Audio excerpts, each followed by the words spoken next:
Cancelled. Squeezy. Move, bitch, get out of my fucking way. Women's. History month. So it's time to continue Women's History Month. Not with anything. Well, this kind of has one. No, that's rough, buddy. Okay.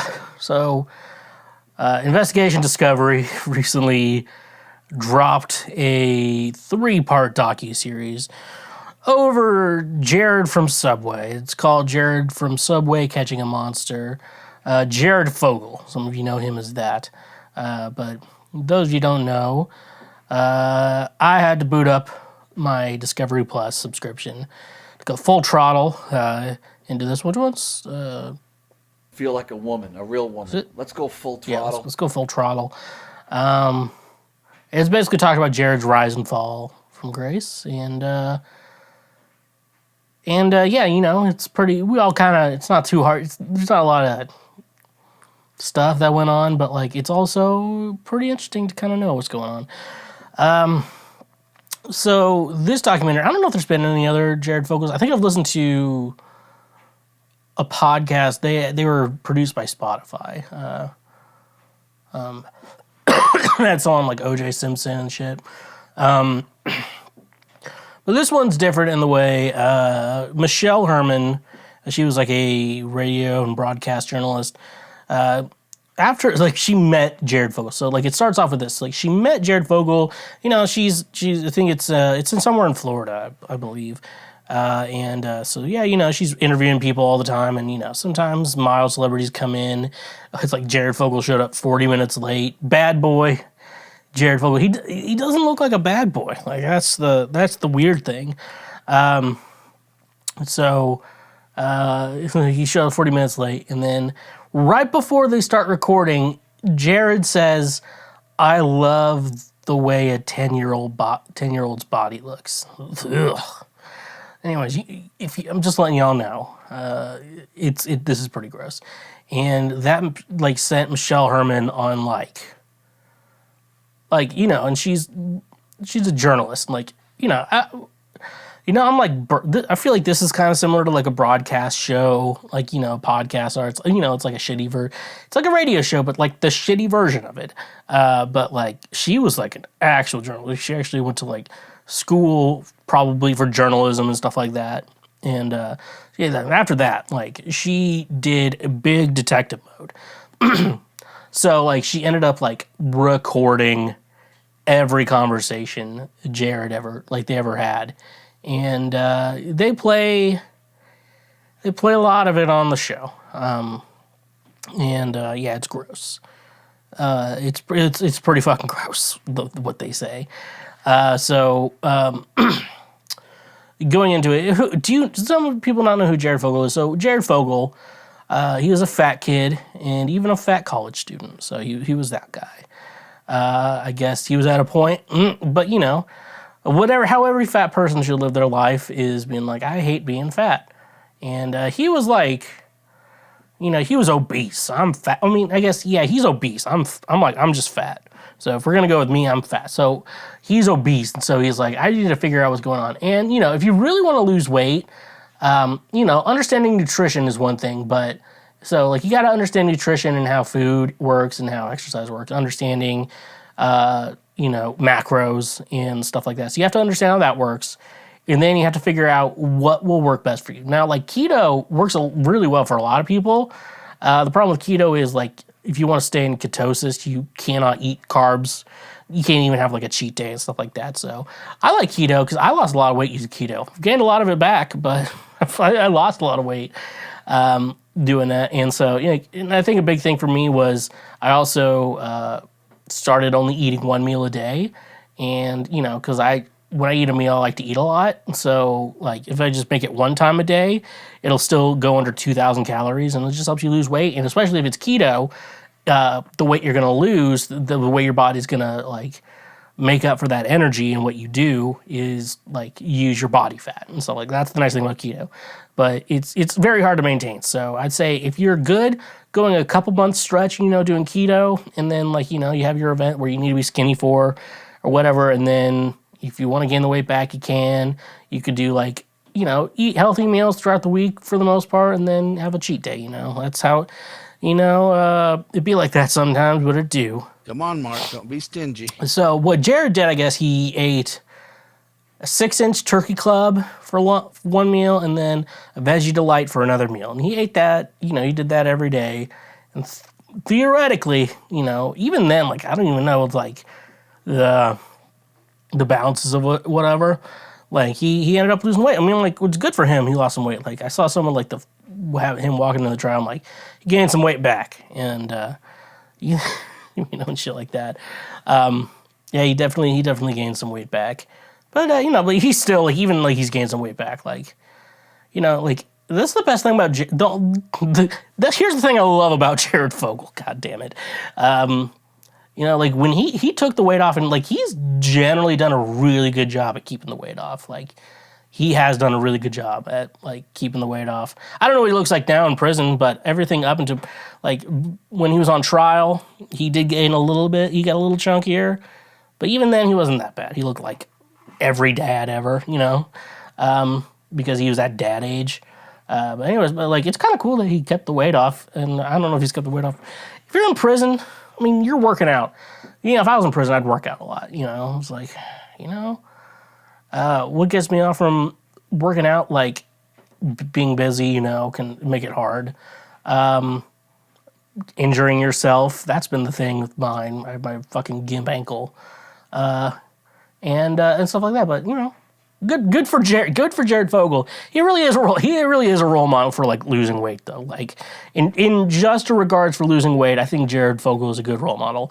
In literally every other aspect of his life, he is definitely not a good person.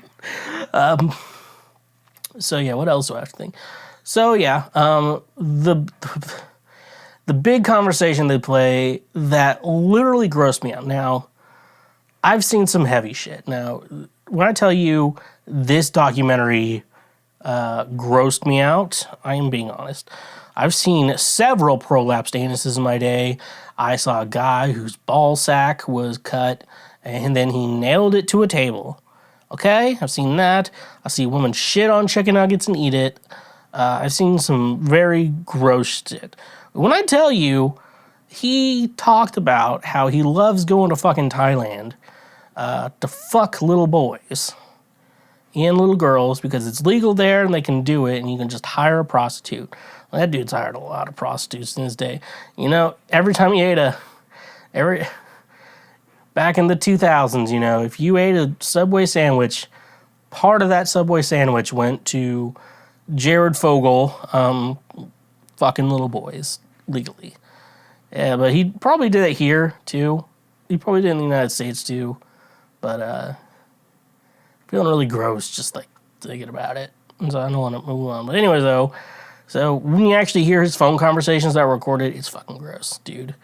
But I think the big downfall, we talked about Michelle Herman. She was the one who recorded all this. However, Jared was not, like, aware he was being recorded, so none of that information could be used against him. What took Jared down, though, was, it was the dude's name, Russell Taylor, that's his name. I guess Jared hired him for, like, the Jared Fogle Foundation, but Russell also was like, yeah, I'll get new child photos and videos for you. It's weird.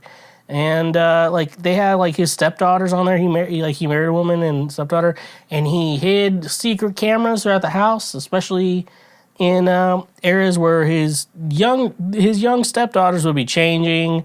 And, like, they even talked about how, like, they were cool with them, like, drinking and smoking weed in the house, because, like, they're with them. And then, like, Russell tried to give her, like, one of the daughters, like, a vibrator so she'd use it while she was secretly being filmed, too.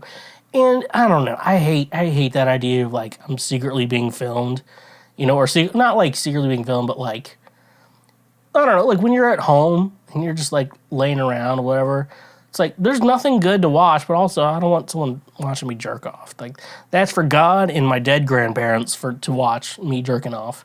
That's only they can do it. They even said, like, he had, like, a bestiality videos, and I think that's what apparently, like, took him down. They saw, like, a bestiality video, then they saw a bunch of child porn. And that's what took Russell Taylor down. He was, like, the head of the Jared Fogle Foundation. And at that time, Jared Fogle person was like, I condemn what he's been doing. That's bad, even though he was like doing it for Jared. Like, that's the weird part. So it was like, we have no affiliation with the Jared Fogle Foundation. It's just the fact that Jared is a spokesperson for us and shit like that. And then later it was like, oh, he was making it for Jared. And they're like, Jared, and that's how Jared got in trouble for child pornography, which no, that's I had like a bad thought in mind, but it was also like having child porn. You're like, I didn't make it. It's like, no, it's still bad. Like, I don't know. Like, I had a friend in college. He said like when he was a kid, he was worried because I guess he was watching some National Geographic type documentary. They go to Africa ever, like the tits are just out or whatever, and then like it was like underage chicks, like girls' tits and whatever, and he felt so scared. I think he had to like YouTube the video or something like that. I don't know. It was like something like that. And he felt like he was gonna get like the FBI was coming. Woo! Here we go, brother. We're arresting you. But National Geographic is important, so I don't know how that works. And yeah, if it wasn't for child porn, if like Jared could just get his rocks off whenever he wanted to, like he could still be out there. I loved how quick Subway was like, we don't associate with them. They were fast. They were so I remember when it happened in real life, folks. It was so fucking fast. We're done with them. We're done. How that I just love like The Onion or Clickhole or like Quiznos hired Jared Fogle to be their new spokesperson and be like, I lost weight using Quiznos. Like, that's not the reason they fired. I just love that shit. But yeah, I know Jared could still be out there if it wasn't for like the child porn taking him down. Like, he could still be going because the only one, it was it like Michelle? I have to like scroll up. Michelle Herman. She had to like, talk to him and like Jared, I guess his sexuality is like, I'm into everything. But I also really like fucking children, I shouldn't be laughing. That's like that's my mental beer. Like, that's pretty dark. Something weird about that. But like, yeah, no, if you didn't think about the child porn thing, Jared could still be out there. Like, he could easily, like, he goes to Thailand, do escapades, but, we can't, like, he can't be arrested in the United States for that. Like, he did something, in a country where that's legal. But, like, he was probably doing shit with kids in the United States, too. And, like, we just let him around kids, and he just, like, it's not anything like, I can't believe, like, my parents were so dumb to let me around Jared Fogle. Let me hang out with Jared Fogle while he came to my school and talked about being active. It's like, we didn't know. Like, he doesn't have baby raper stamped across his forehead. Like, we didn't know. We didn't know until it all came out, It's happened. And, like, yeah, Michelle Furman had to, like, not talk about it on her own talk show because the FBI would be, like, you're, like, impeding on an investigation. You know what they say. It is what it is. Feel like a woman, a real woman. So, anyways, though, Jared Fogle, knucklehead. I would say he's a knucklehead. I don't think he's way too far to be not too far off from being a goofball, but it's not even a goofball. I would say he's a knucklehead. Honestly, he's kind of up there with being a rascal. You could say Jared Fogle is a rascal. That's true. So that's fun. Yeah. Thank you for watching this clip. Watch it again or watch something else. We got more clips and full episodes too. If you like what you watched, share with everyone.